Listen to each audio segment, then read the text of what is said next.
Yes, sir. ठीक है। सो I think कल हमने अभी छोटा सा एक छोड़ दिया था टॉपिक है ना लास्ट उसमें। हाँ, तो वी वर स्टडिंग, ये हो गया था, ये भी हो गया था। summary of projects 4.4 हम कर रहे थे। ठीक है,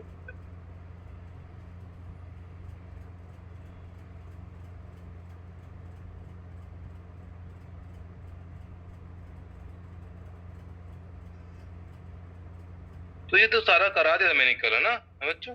सर वो ये वाला तो हो गया था ना यहाँ तक। सर नहीं ये एग्जांपल से मैंने बता नहीं नहीं नहीं नहीं आपने सर वो बोला था uniqueness of expression of a vector as a linear combination कल बताऊंगा।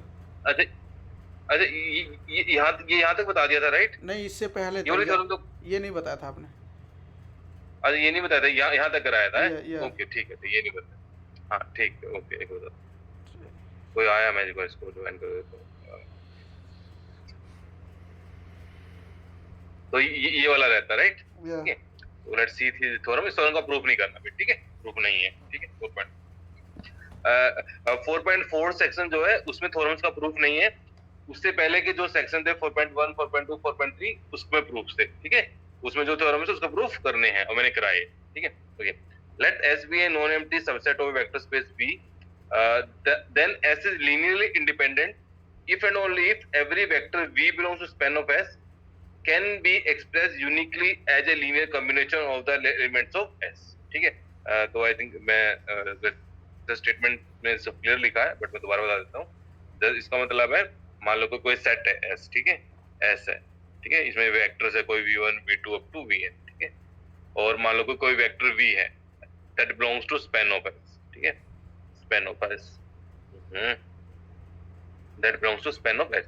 span of S का मतलब है V equal to some linear combination of vectors of S, A1 V1 plus A2 V2 plus AN VN for some scalars AI, for some scalars AI।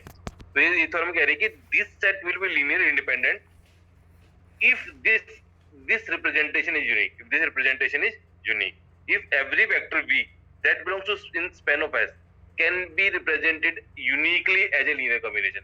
ऐसा नहीं होगा कि आपके पास कोई दूसरे स्केलर आप ढूंढ लो such that V equal to B1 V1 plus B2 V2 plus Vn Vn, ऐसा पॉसिबल नहीं है कि आप कोई दूसरे स्केलर ढूंढ लो such that V equal to B1 V1 B2 V2 plus Vn Vn, ये चीज पॉसिबल नहीं है। तो ये जो लीनियर कॉम्बिनेशन है ये यूनिक होगा, ठीक है। एक ही तरीके से V को एज ए लीनियर कॉम्बिनेशन लिख सकते, ठीक है। यस और इससे पहले आई थिंक मैंने थोड़े एग्जांपल्स भी किए होंगे जहाँ पे आपने देखा होगा कि उसको एक वेक्टर को अलग अलग तरीके से भी लिख सकते हैं ना, जरूरी नहीं कि हमेशा यूनिक रहो। मान लो आपके पास कोई V1 V2 वेक्टर है ना, V1 और V2 वेक्टर है ना, तो कोई V वेक्टर है तो उसको आप दो तरीके से भी लिख सकते हैं as a linear combination, C1 C2 V2 और A1 V1 plus A2 V2, ठीक है, अगर ये लीनियर इंडिपेंडेंट नहीं है तो। ऐसे एग्जाम्पल बहुत मिल जाएंगे आपको। लेकिन अगर ये सेट लीनियर इंडिपेंडेंट है तो ये जो रिप्रेजेंटेशन होगी लीनियर कॉम्बिनेशन की हमेशा यूनिक हो। ये थ्योरम समझ में आ गई भाई? यस सर ठीक है, ओके, इसका प्रूफ नहीं है। ओके, तो let's see this example, this question है ना। तो let recall the linear independent set this. Okay, so this is a linear independent set, ये हम उसमें एग्जांपल 6 में प्रूव कर चुके हैं, ठीक है। और लीनियर इंडिपेंडेंट प्रूव करने के लिए क्या कैसे करेंगे? How will prove that this set is linear independent, कैसे करेंगे? इसको हमें we will create a matrix, है ना, where each column is one of these vector, where each column is one of this vector, means we will create this matrix 1 minus 1 0 2, है ना, 0 minus 2 1 0 and then 2 0 minus 1 minus 1, और इसको फिर row reduce equal form में convert करेंगे। और अगर हर column में एक पिवट एलिमेंट है तो ये क्या बन जाएगा? लीनियरली इंडिपेंडेंट, ठीक है। क्या बन जाएगा? Linearly independent. वही चीज है यहाँ पे। जो इसने बोला कि हम ऑलरेडी एग्जांपल 6 में देख चुके हैं कि this set is linearly independent, ठीक है। तो this set is linearly independent, this set is linearly independent, and if you want to write this vector, this particular vector na 11 minus 1 6 10, suppose ये आपने ऐसे लिख दिया लीनियर कॉम्बिनेशन में। अभी ये स्केलर्स 3 -2 4 कैसे है ये मान लो कि आपको गिवन है, ठीक है, दिस इंफॉर्मेशन आपको गिवन है, तो ये जो रिप्रेजेंटेशन है ये यूनिक होगी, ठीक है। अब आप इस 3 -2 और 4 के अलावा कोई और दूसरे स्केलर निकाल सकते, मान लो समथिंग लाइक यहाँ पे कोई और स्केलर लिख दो a, यहाँ पे कोई और स्केलर b लिख दो, यहाँ पे कोई और स्केलर c लिख दो, such that this vector equal to a into this plus b into this plus c into this in abc के अलावा। a की वैल्यू 3 होगी, b की वैल्यू -2 होगी, c की वैल्यू 4 होगी, ठीक है। तो यही इस एग्जांपल में दिखाने की कोशिश की, ठीक है। ओके, और ये मान लो, चलो फिर भी मैं जस्ट वैसे पूछ रहा हूँ आपको, लीनियर इंडिपेंडेंट कैसे चेक करते हैं वो तो आपने बता दिया, और मान लो कि मेरे को लिखना हो, आपको ये एस सेट गिवन है और आपको ये वेक्टर ना, ये वेक्टर 11 1 -6 10 इसको लीनियर कॉम्बिनेशन में लिखना है, इसके v1 v2 v1, ये v1 मान लो, ये v2 मान लो और ये v3 मान लो, तो कैसे लिखोगे? ये 3 -2 4 कैसे फाइंड आउट करोगे? सर वो a into, हाँ वही एग्जैक्टली वही जो आप बोल रहे हो, सही बोल रहे हो, है ना। तो मतलब वो ठीक है जो आप बोल रहे हो, ठीक बोल रहे हो धोबिंद्रा, है ना। एक्चुअली आप क्या फाइंड आउट कर रहे हो? एक्चुअली देखो आप ये फाइंड आउट करो, you right a into 1 -1 0 2 plus b into 0 -2 1 0 plus c into 2 0 -1 1 ना, equal to what? Equal to 11 1 -6 10। So this will give a system equation, है ना। इससे सिस्टम इक्वेशन आती है। तो सिस्टम इक्वेशन क्या आएगी? a plus 2c equal to 11, है ना, minus a minus 2b equal to 11 1 ऐसे सिस्टम इक्वेशन आएंगी। और उन सिस्टम इक्वेशन को कैसे सोल्व करता है आपको पता है? एबीसी वैल्यू निकालने के लिए, है ना, मैट्रिक्स। और वैसे हाँ मैट्रिक्स, और वैसे शॉर्टकट याद रखना हो तो शॉर्टकट याद करने के लिए तो एक वो भी था, एक पूरा क्राइटेरिया था ना, लिखा था उसने समराइज करके। क्या करो आप, एक्चुअली आपको ये सिस्टम इक्वेशन सोल्व करना है। 1 -1 0 2 0 -2 1 0 नहीं, ये ऐसे सही लिख रहा हूँ क्या मैं? हाँ सर यही तो। उसको करना पड़ेगा ना, रोटेट करना पड़ेगा, आई थिंक रोटेट करके लिखना पड़ेगा। हाँ ना, यस सर रोटेट करके लिखेंगे, है ना। यस सर, हाँ ऐसे लिखेंगे, ऐसे लिखेंगे 1 -1 0 2 फर्स्ट वेक्टर को फर्स्ट कॉलम में, सेकंड कॉलम में 1 0 2 0 -1 1, और यहाँ पे क्या आएगा 11 1 -6 and 10, है ना। इस सिस्टम इक्वेशन को सोल्व करोगे ना। अच्छा देखो यही आएगा, एक बार लिख के देखिए वो सिस्टम इक्वेशन से, वहां से क्या आ रहा है मेरे पास, a प्लस नहीं यार 3 ही आएंगी, 4 कैसे आ रही है? नहीं 4 आएंगी, हाँ सही है, सही लिखा, ठीक है 4 आएंगी, तो 4 इक्वेशन आएगी वहां से, है ना। जैसे कि a, यहाँ पे a लगा लूं मैं, यहाँ पे b लगा लूं, यहाँ पे c लिखा, तो 4 इक्वेशन आ रही है। 3a नहीं सॉरी a खाली a plus 2c equal to 11, है ना, और -a -2b equal to 1, right. और इसके बाद आएगी b minus c equal to -6 and 2a minus c equal to 10, तो 4 इक्वेशन आएंगे सर, 2a प्लस हाँ c, अच्छा प्लस c, ठीक है, तो इसे 4 इक्वेशन आएंगे, ठीक लिखा मैंने, ठीक है। तो इस सिस्टम इक्वेशन को सोल्व करो, एबीसी की वैल्यू निकालो, तो ये एबीसी यही आएगा, ठीक है फाइन। चलो ठीक है आगे बढ़ते, मैं जस्ट रिवाइज कराना चाहता था वो कैसे आए ना, निकालना क्वेश्चन में आ सकता है ना, क्वेश्चन में आ सकता है that check whether this is linear combination और नॉट, तो आपको यही सिस्टम इक्वेशन को सोल्व करना है, अगर वो हुआ तो ठीक, नहीं तो नहीं, ठीक है। कोई सॉल्यूशन है तो लिख सकते हैं, सॉल्यूशन नहीं है तो नहीं लिख सकते। ऐसे भी ये वाला चेक कर लो। अब देखो ये सिस्टम इक्वेशन आपने चेक किया होगा एग्जांपल 8 में, that this system equation this 5 vectors are not linearly dependent, are not linearly independent, sorry, they are linearly dependent, yes they are linearly dependent, not linearly independent, ठीक है। तो last form से मतलब क्या है, if there is any vector which is in the span of S that may not be uniquely written as a linear combination of this vector. For example, अगर आप एक particular this vector की बात करो, you can write 5 this vector equal to this in this way also and this vector equal to in this way also, and you can see that these are two different representation, these are two different representation। यहाँ पे देखो, यहाँ पे क्या है, this vector equal to 3 into 102 -2 into this, ठीक है। तो देखो एक तो रिप्रेजेंटेशन ये हो गई और दूसरी रिप्रेजेंटेशन कौन सी होगी, ये हो, can you see these are two Yes, different representation? इसलिए यहाँ पे से- a की वैल्यू 3 है, यहाँ पे a की वैल्यू 0 है, यहाँ पे a की वैल्यू -2 है, यहाँ पे a की वैल्यू 0 है, यहाँ पे b की वैल्यू c की वैल्यू 0 है, यहाँ पे c की वैल्यू 1 है, यहाँ पे d की वैल्यू 0 है, यहाँ पे d की वैल्यू 0। तो डिफरेंट abc आ गई, but still this linear combination equal to 5, 10, 30. And why this is possible? Because this set S is not linearly independent, or the set S is linearly dependent. ठीक है? Yeah. तो उसी theorem को एलिब्रेट करके दिखाया। Okay, ऐसे ही another example क्या था हमने कल 2 क्रॉस 2 मैट्रिसेस का, जो कि लीनियरली डिपेंडेंट थे। क्या था ना लीनियर डिपेंडेंट का लास्ट एग्जांपल क्या था? आई थिंक मेरे को याद है, इससे पहले जस्ट M22 का ये 2 3 माइनस एग्जांपल 9। हाँ जो ठीक है, देख लो। अच्छा ज्यादा पीछे हो गया क्या? मेरे को लगा नजदीक ही है। ठीक है, जो भी था, so we have done this example. तो वहां पे भी मैट्रिसेस क्या थे? Linearly dependent. And you can see that this matrix can be written in two ways, एक तो ये तरीका और एक ये तरीका। ठीक है, and you can see in both the vectors are the coefficients are different. ठीक है, कोएफिशिएंट्स आर ठीक है। तो with this section is over, and ये बहुत अच्छे तरीके से ये समरी करके लिखी है, प्लीज पढ़ लेना ये समरी। ठीक है, मतलब कंसेप्ट को क्लियर करने में बहुत हेल्पफुल होती है समरी ना, पढ़ लेना। ठीक है, यस सर। ओके, तो now let's move to next section that is about basis. ठीक है, एंड प्लीज भी साथ साथ पढ़ो, नहीं तो बहुत दिक्कत हो जाएगी, समझ में नहीं आएगा। साथ साथ पढ़ेगा, टाइम नहीं बचा है, 1 महीना। ठीक है, 1 महीने में मेरे को सिलेबस भी कराना है, आपका टेस्ट वगैरह भी होंगे बहुत ज्यादा, इसलिए मैं बोल रहा हूँ। ठीक है, पढ़ लो, बिल्कुल हाई टाइम है पढ़ने का। और मैं देख रहा हूँ आज ही बच्चे कम ही आए। कितने बच्चे आए आज? अच्छा, कल 5 बच्चे थे आई थिंक, है ना? मैंने 6 ऐसे लिखा, कल 5 बच्चे प्रेजेंट थे, राइट? हाँ, कल मैंने 6 नहीं तो 5 थे, और उन्होंने बाकी 2 बाद में कूद गए। अच्छा चल मैं भी आ जाता हूँ, वो 2 थे ही नहीं।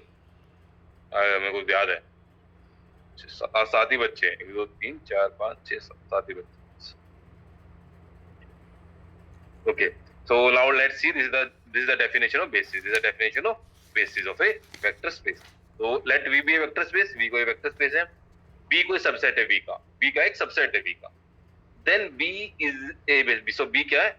B कोई सबसेट है B, तो B में क्या होगा? कोई वेक्टर्स होंगे कुछ, B में कुछ वेक्टर्स होंगे। ठीक है, तो B is a subset, so B में कुछ वेक्टर्स होंगे। मान लो कि B में ये है V1 V2 और Vn, मान लो ये n वेक्टर्स है B के। ठीक है, then we say that this subset B is a basis, B is a basis of for V if and only both the condition are true। अगर ये नीचे वाली दोनों कंडीशन ट्रू होती है, then we will say that B is a basis for the given vector space। कौन सी 2 condition है? First, B spans V। B spans V का क्या मतलब है? B को सर B को लिखेंगे जैसे A1 B1 plus B2 B2। इसका मतलब है if I take any vector V belongs to capital V, then I can write small v equal to as a linear combination of these vectors, yes, A1 V1 plus A2 V2 plus An Vn। Means any vector in V can be written as a linear combination of these vectors। ठीक है, और दूसरा क्या है? दूसरी condition क्या है? B is linearly independent। तो अगर B V को स्पेन कर रहा है और B linearly independent है, तो ये B जो सेट है ये क्या बन जाएगा? Basis of V। क्या बन जाएगा? Basis of V। ठीक है, okay, let's see an example। So for example consider this set B, this set, इसमें 3 वेक्टर है 1 2 1 2 1 2 3 1 minus 1 2 3। So this is a subset of R cube, this is a subset of R cube। अच्छा, हमने पहले prove किया हुआ है example number पीछे इसमें that this set is linearly independent। आपको लिनियर इंडिपेंडेंट के लिए क्या प्रूव करोगे? आप इसको ऐसे 1 to 1 कॉलम बना के लिखोगे, first vector, second vector, third vector, इसको रो कॉलम में कन्वर्ट करोगे।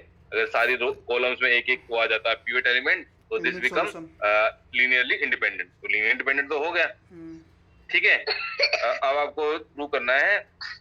एक्चुअली देखो यहाँ से ना एक चीज और हो जाती है, यहाँ से ना 2 चीजें हो जाती है एवरी टाइम। एक तो लीनियर इंडिपेंडेंट तो आ ही गया ना, और दूसरा आपसे एक और चीज आ गई। इसका मतलब क्या हो गया? आपको याद है वो रो स्पेस निकालना, सिंपलीफाइड रो स्पेस निकालना? इसमें सर सिंपलीफाइड रो स्पेस कैसे निकालते थे? ऐसे करते थे ना, ऐसे लिखते थे सेट को, और फिर ये जो रोज होंगी, जो स्पेस इन रो से स्पैन होगा वही इनसे स्पैन होगा, जो गिवन वेक्टर्स है। सिंपलीफाइड रो स्पेस भूल गए? लेट्स सी, कोई बात नहीं, है ना? मैं दिखा देता हूँ आपको। उसमें से ये क्या है, मेथड ऑफ इंडिपेंडेंस रिडक्शन, इससे पहले वाले में इंडिपेंडेंट, ये रहा method of simplifying span S.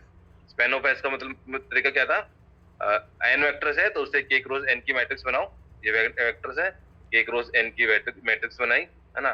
तो इनका जो स्पैन होता था वही जो ये मान लो 0 रोज इनको हटा दो तो जो गिवन रोज का स्पैन है वही इनका भी स्पैन, तो नॉन जीरो रोज, ठीक है। ये इस मेथड की बात कर रहा हूँ मैं, method of simplifying span S, ठीक है। अच्छा कोई आया है, आई थिंक वहाँ पे ये किया है कुछ और किया, एक बार देख लेता हूँ दोबारा उसको ना। आई थिंक वहाँ पे कुछ और किया, मैं थोड़ा कंफ्यूज हो गया। यहाँ पे तो बस यहाँ पे कुछ और करने को उसने कुछ और लिखने की कोशिश की। इंडिपेंडेंस, ये जो क्राइटेरिया किया ना, ये प्लीज याद रखना, है ना। Method to test linear independence, method to test span of S, है ना। ये सब ये अच्छे से याद रखना, ठीक है। फटाफट क्वेश्चन हो जाएंगे, वो है ना, आपको वो इक्वेशन लिखने की जरूरत नहीं पड़ेगी, है ना, वो लिखने की जरूरत नहीं पड़ेगी, फटाफट हो जाएंगे।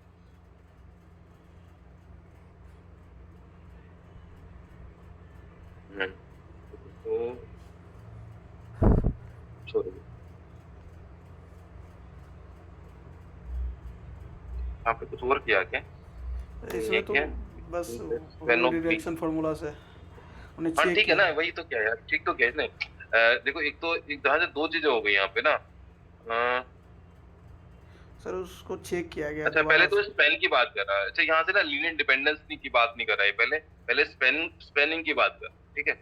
ओके, तो इसका स्पेनिंग सेट निकालना पहले मेरे को दिखाना कि इसका spanning set equal to R cube, है ना। मेरे को पहले दिखाना span of beta equal to R cube, ठीक है ना, ये दिखाना।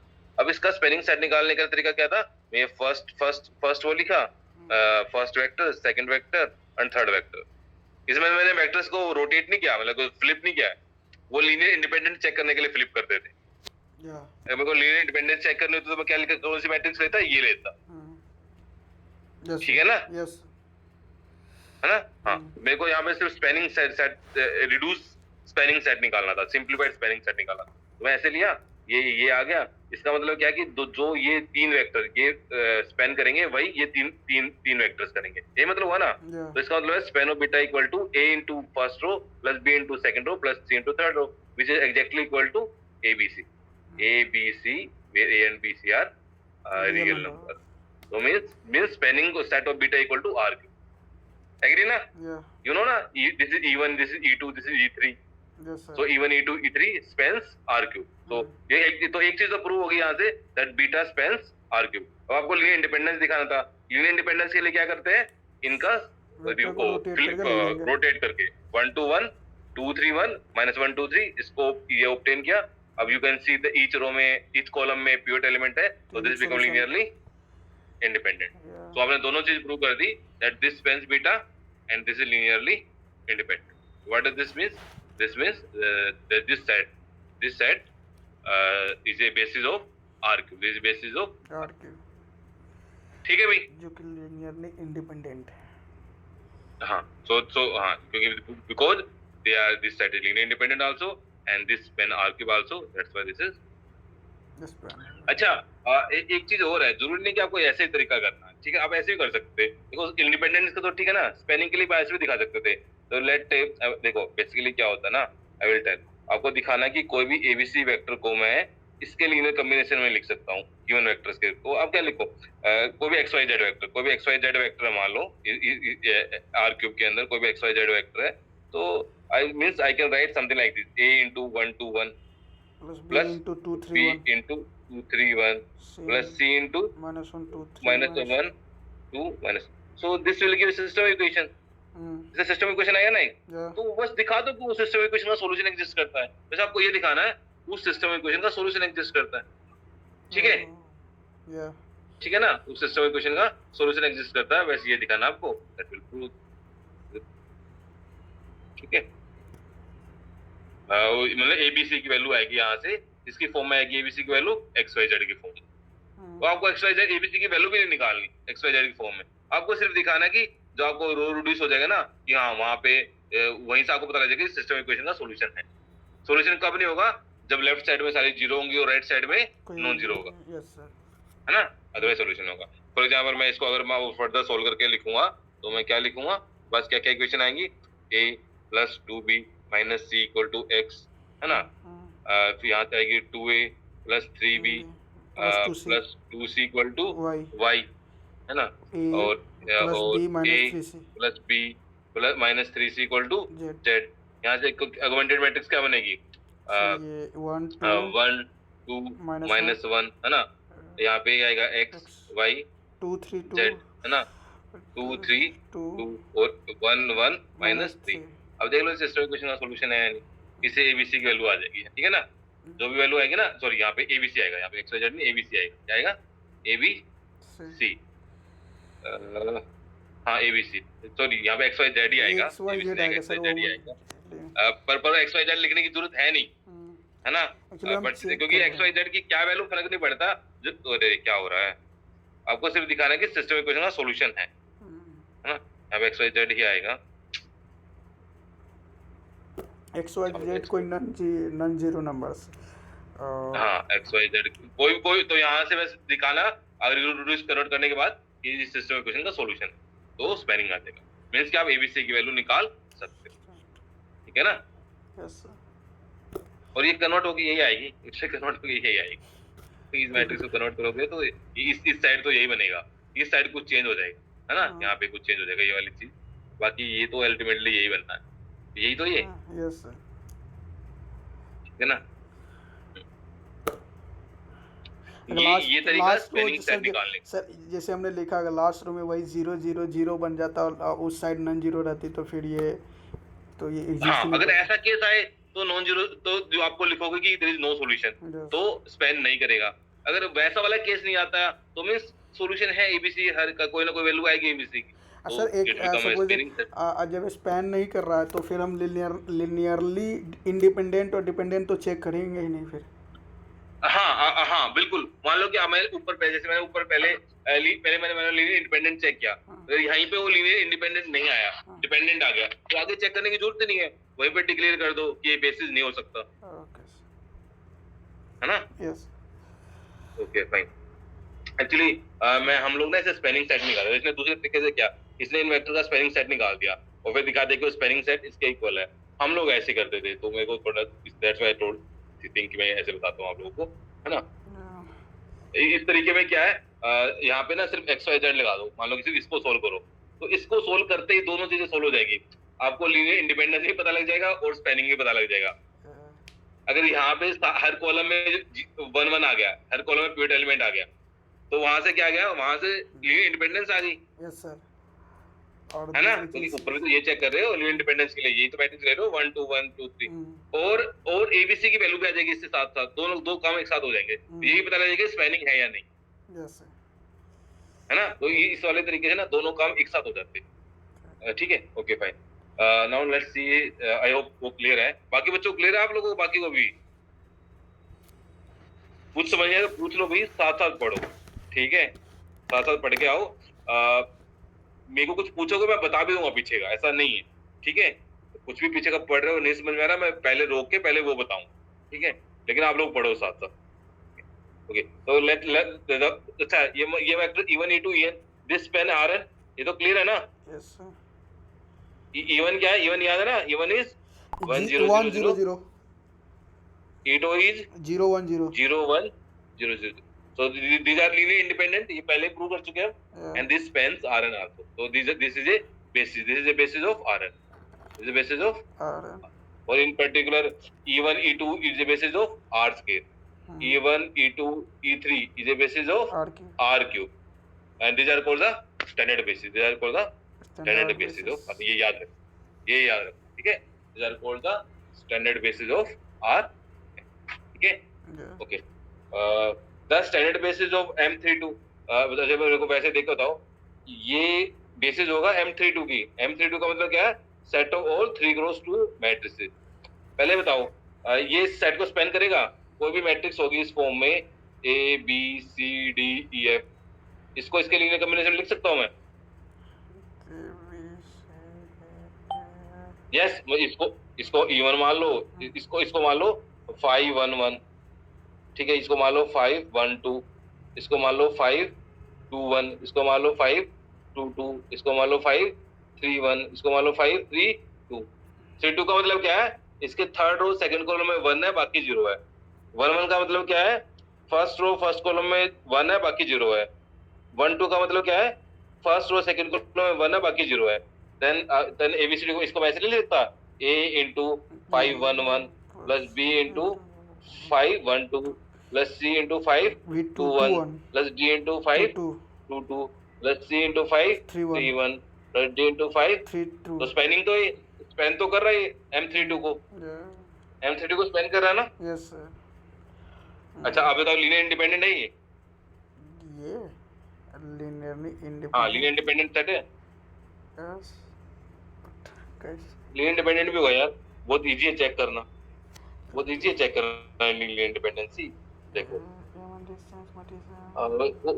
ओबेस सा दिख रहा है। मान लो कि लेट a into this 5 1 1 है ना, 1 0 0 1 0 0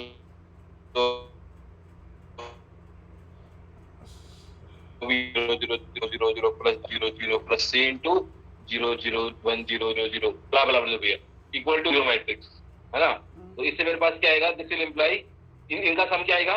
a b c d e f equal to 0 0 0। Yes और नो? यस। ये मतलब होगा ना?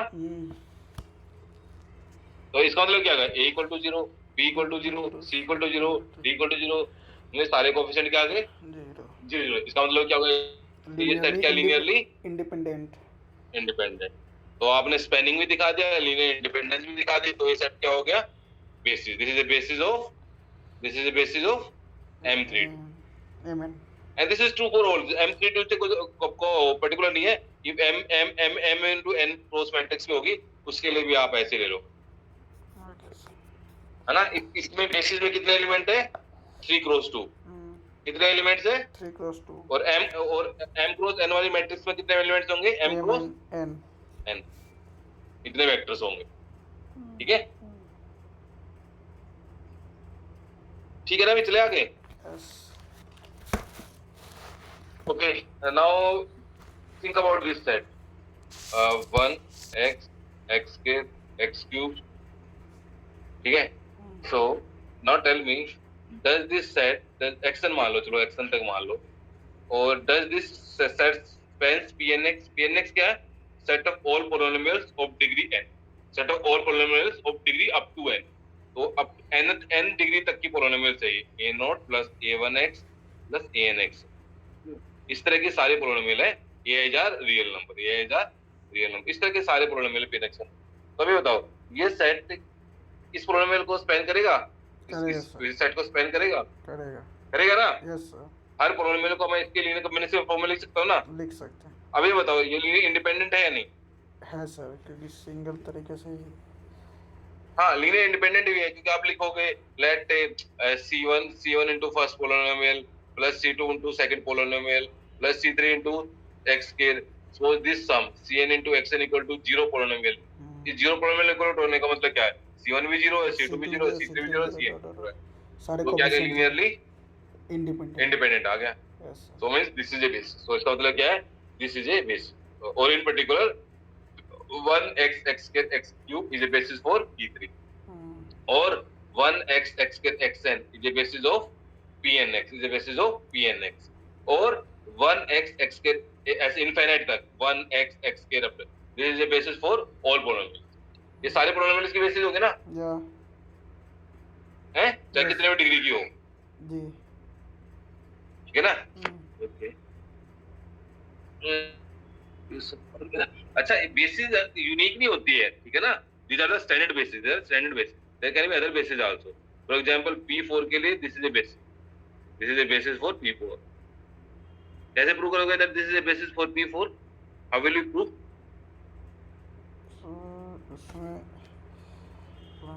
पहले तो दिखाओगे स्पैनिंग, और फिर दिखाओगे इंडिपेंडेंस, ठीक है? फिर दिखाओगे इंडिपेंडेंट।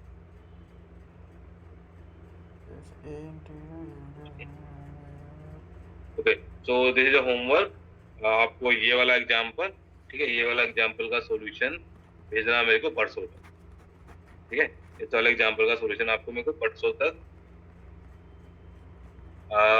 क्या कैसे भेजोगे? व्हाट्सएप करा लूँ? व्हाट्सएप तो नहीं, डायरेक्ट ईमेल करा लूँ, या फिर क्लास में भेजना, ठीक है? ठीक है, मैं 4-5 एक्सरसाइज देता हूँ। नहीं यार, I just want on the real time ना। एक मिनट रुको।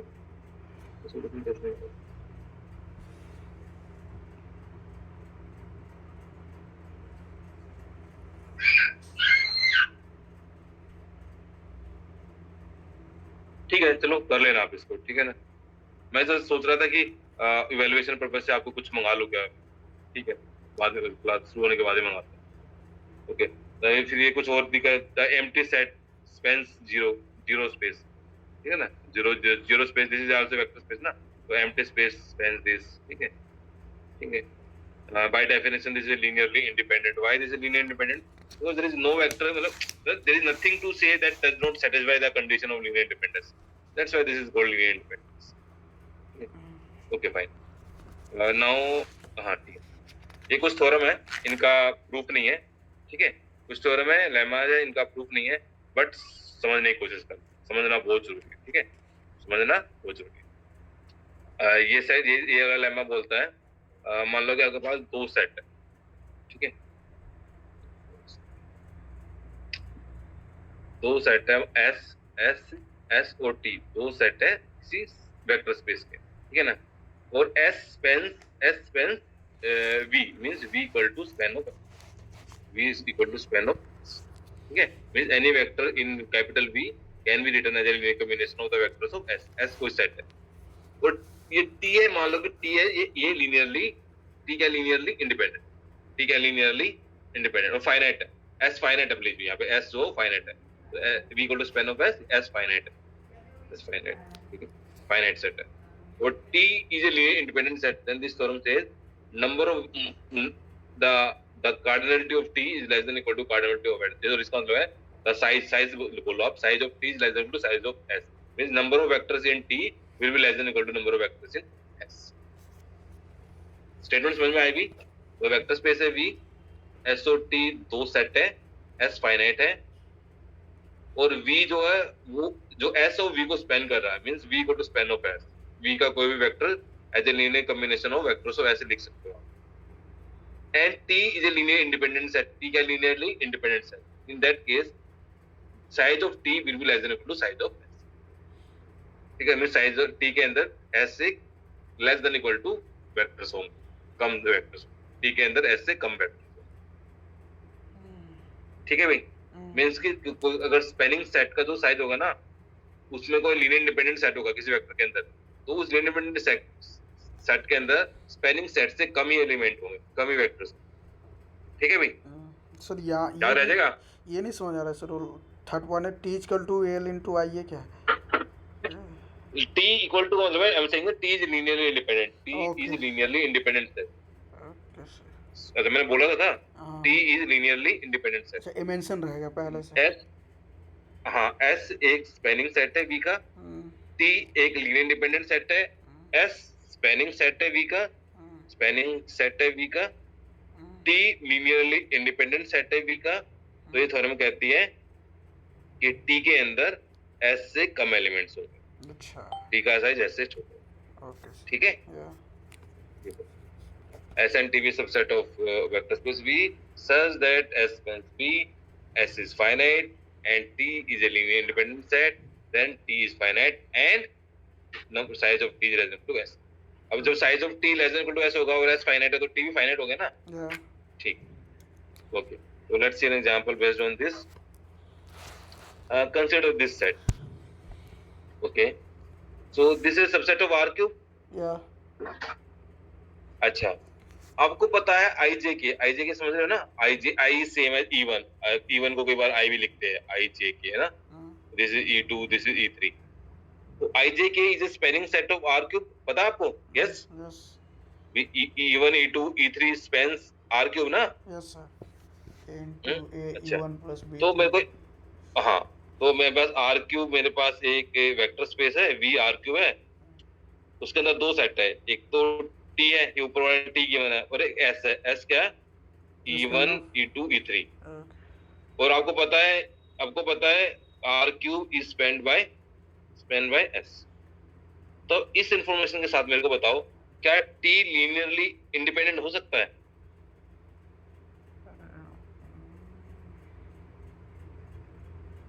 टी लीनियर इंडिपेंडेंट, अच्छा टी लीनियरली इंडिपेंडेंट होगा तो क्या होगा? टी का साइज एस से छोटा होगा ना? यस यस और नो? यस अगर टी लीनियर इंडिपेंडेंट होगा तो टी का साइज एस से छोटा होगा। अगर यहाँ पे टी का साइज तो ग्रेटर 3 से ज़्यादा, एस में E1 E2 E3 है। हाँ, लेकिन यहाँ पे टी का साइज क्या है? जब बड़ा है सर ये। हाँ, लेकिन यहाँ पे टी का साइज एस के साइज से बड़ा है। टी के अंदर 4 एलिमेंट है, एस के अंदर 3 एलिमेंट है, तो ये तो ट्रू नहीं है। नहीं। इसका मतलब क्या हुआ? ये सेट टी क्या होगा? हमेशा क्या होगा? Linearly dependent. ये लीनियर इंडिपेंडेंट नहीं हो सकता, ये लीनियरली डिपेंडेंट ही होगा। ठीक है, तो this is application of last theorem. By last theorem this set can not be linearly independent, it is only linearly dependent. ठीक है, तो without proving anything we just show that this is linearly dependent. अच्छा, और भी तरीका है ना इसको प्रूव करने का इंडिपेंडेंट, और दूसरा कोई आर्गुमेंट दो to show that this is linear dependent set without prove that this is linear dependent, just by some other argument. उसमें एक को दो, जैसे हम कई तरीके से इसमें से किसी एक को लिख सकते हैं दूसरे के कॉम्बिनेशन में, जैसे मोर देन वन, तो फिर लीनियरली डिपेंडेंट नहीं। एक रिजल्ट हमने यही पढ़ा ना, अगर Rn के अंदर हम k वेक्टर्स ले लेते हैं और k ग्रेटर देन n है, ये क्या है? Greater than n।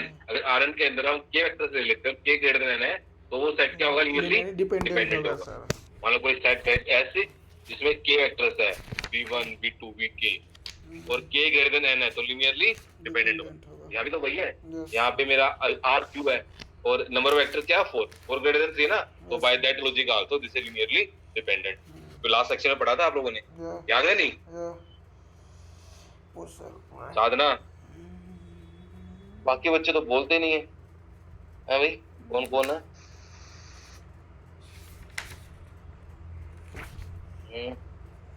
कैसे आते पार्टिसिपेंट सारे?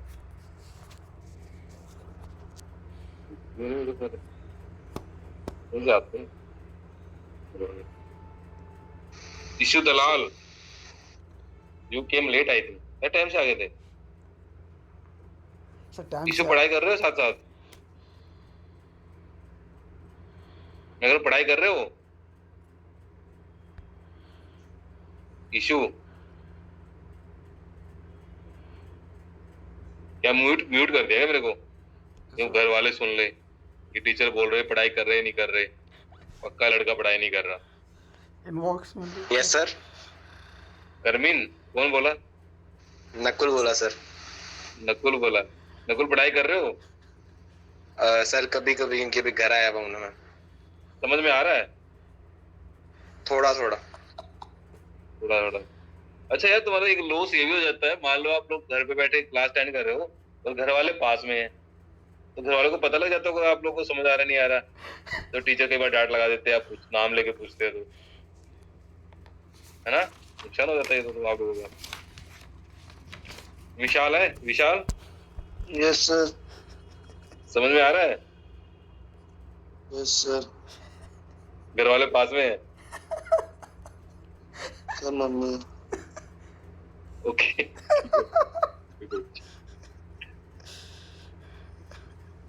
ओके, तो लेट्स कंटिन्यू। ठीक है,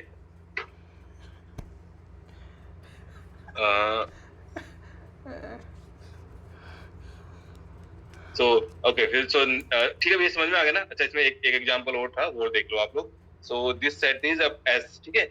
सो ये दूसरा एग्जांपल है basically. So these are the vectors, this three vectors in R4, there are the three vectors in R4, ठीक है। So this is a subset of R4, okay. Now T, you know that T is spanned by E1, E2, E3, E4, ना? This is a linear independent set in R4, ना? And size of T is 4. Okay so अच्छा अब ये मेरे को ये बताओ, तेरे को समझने की कोशिश करना है ना, इस थ्योरम के दो दो तरह के यूज है। मेरे पास एक सेट है एस जिसमें 3 वेक्टर्स है, ठीक है, और मैं अब R4 की बात कर रहा हूँ, मैं एक बार रिटेज कर देता हूँ।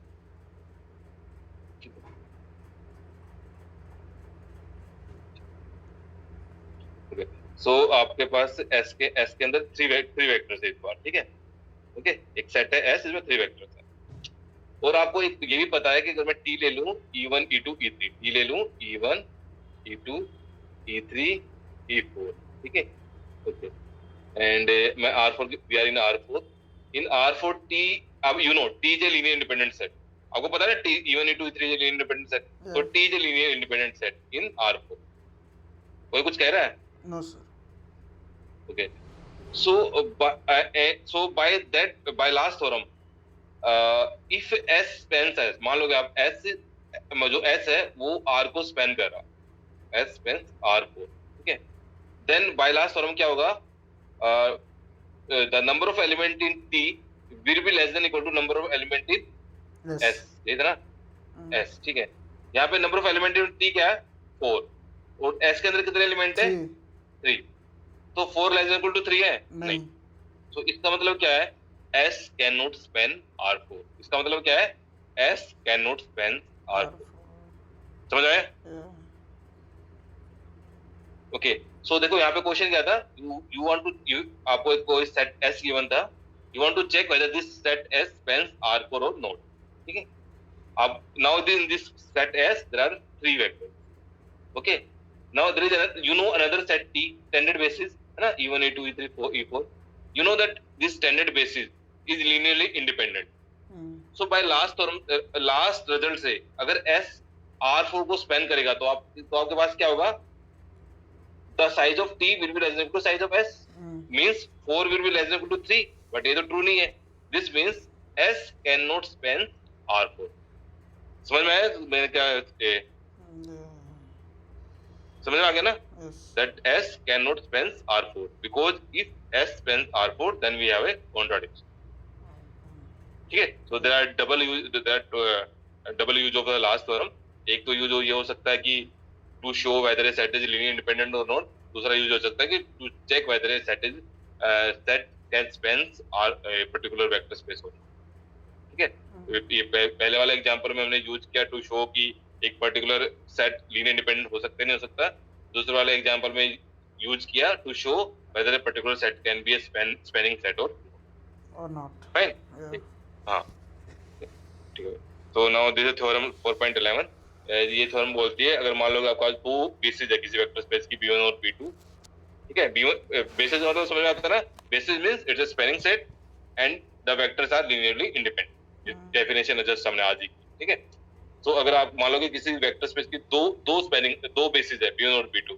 तो this theorem says the size of B1 will be equal to size of B2, size of B1 will be equal to size of B2, ठीक है, please remember this is an important result, it means it says the size of basis, size of any basis, size of all bases of a vector space will be same, size of all bases of a vector space will be same, means a vector space can have multiple bases, bases unique नहीं होती है ना, bases एक से ज्यादा हो सकते, but उनका साइज क्या होगा वो हमेशा यूनिक होगा, वो हमेशा सेम होगा, इसका भी प्रूफ नहीं करना भी, ठीक है, जस्ट इतना ही, ये लास्ट डेफिनेशन है, ये कर लेते हैं हम, फिर कल करेंगे, ठीक है, this is the definition about dimension of A vector space, तो वेरी सिंपल डेफिनेशन है, वी आपका कोई वेक्टर स्पेस है, बीटा मान लो कोई एक बीटा बेसिस एग्जिस्ट कर रही है, तो जो नंबर ऑफ वेक्टर्स होंगे ना बीटा के अंदर जो नंबर ऑफ वेक्टर होंगे या साइज ऑफ बीटा होगा, that will B dimension of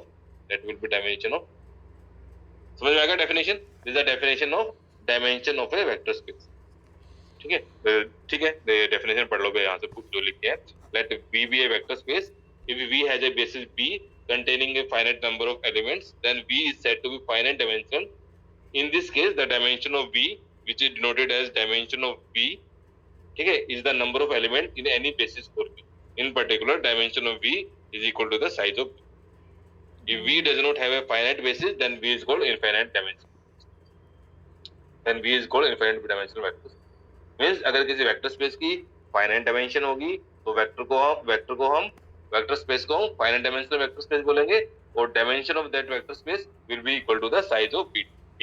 B के अंदर जितने वेक्टर्स होंगे that will be the dimension of B. और अगर कोई उसकी फाइनाइट बेसिस नहीं है वेक्टर स्पेस की, will call that infinite dimensional vector space. Clear भी डायमेंशन डेफिनेशन? क्लियर डेफिनेशन और नोट?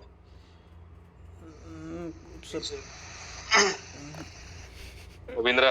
नो सर, कुछ समझ नहीं आ रहा है। यस और नो? No sir.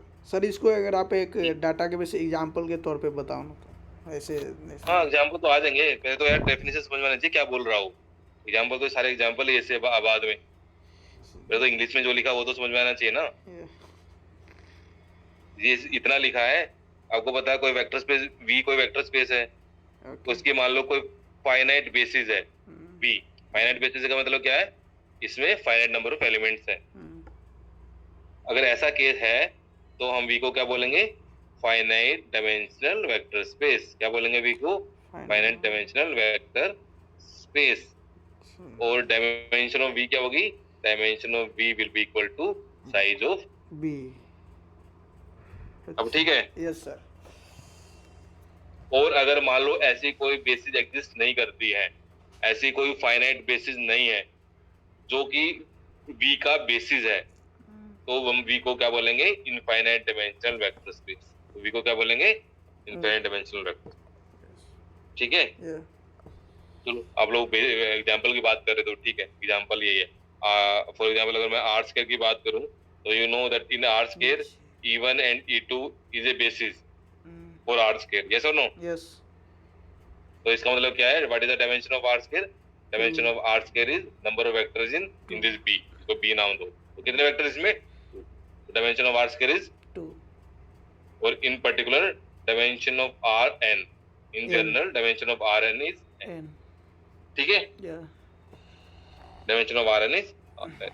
ठीक है सर। ठीक है, एक एग्जांपल और देख लो। अब आपने एग्जांपल की बात की तो if I take these vectors, these polynomials 1 x square x cube, then these polynomials spans P3 ना, set of all polynomials of degree 3.